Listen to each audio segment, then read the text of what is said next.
Ta question. Alors, toi, tu as signé chez Def Jam, hein, désormais, c'est quand même la référence. Qu'est-ce que ça a changé dans ta vie, en vrai? Beaucoup de choses. Hein.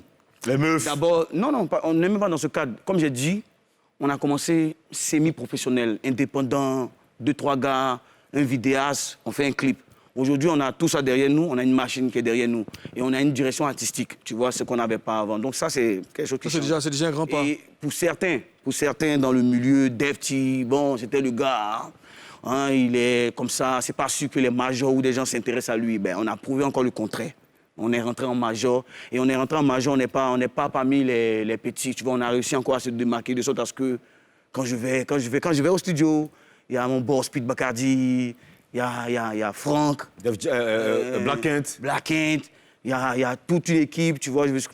Avant, moi, je travaillais seul, quoi. Mais maintenant, mon travail, tu vois, est supervisé par ces personnes-là. C'est bien. C'est beaucoup. C'est bon, c'est un grand pas. C'est un grand pas. C'est un grand pas pour nous. Tu es aussi beatmaker. À quel moment le rappeur s'efface pour laisser la place au beatmaker? Le beatmaking, ça date de plus d'une dizaine d'années. On était en cité. J'ai toujours aimé la musique. J'ai grandi dans la musique, moi, ça fait du rap. Et quand tu fais du rap, il y a cette énergie-là qui te dit toujours, faut faire quelque chose d'autre. Soit tu deviens un peu arrangeur ou bien, comme il a dit, vidéaste.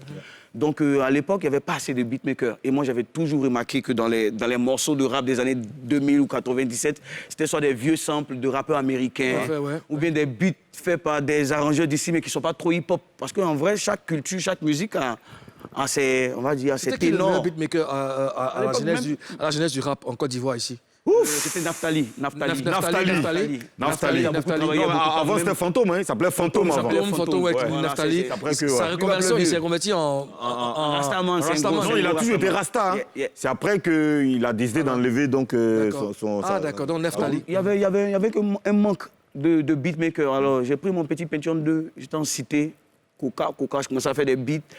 Et ça a aidé mon groupe, le Crack, à l'époque, parce qu'on avait besoin de ça pour passer au niveau supérieur. Quand nous, on partait dans les shows, on prenait des beats là, parce que toute l'assistance avait le même beat dans une soirée. Les beats que proposait MC Claver à l'époque. Tout le monde c'était les mêmes beats, les Mob Deep, plein de gars. Donc, il fallait commencer à proposer. J'ai commencé à proposer des beats, ça a aidé notre évolution. Et après, en sortant des universités, après la crise, je viens m'installer à Ussu, au Pougon. Il y a mon gars qui fait son studio, Richney, que je salue. Il m'a dit, tu viens, comme tu fais beat là, viens. Et c'est comme ça que du beatmaking, je passe à l'arrangement et puis j'enlève la casquette de rappeur, je dépose un moment, je commence à arranger des sons. C'est comme ça que, voilà. Magnifique.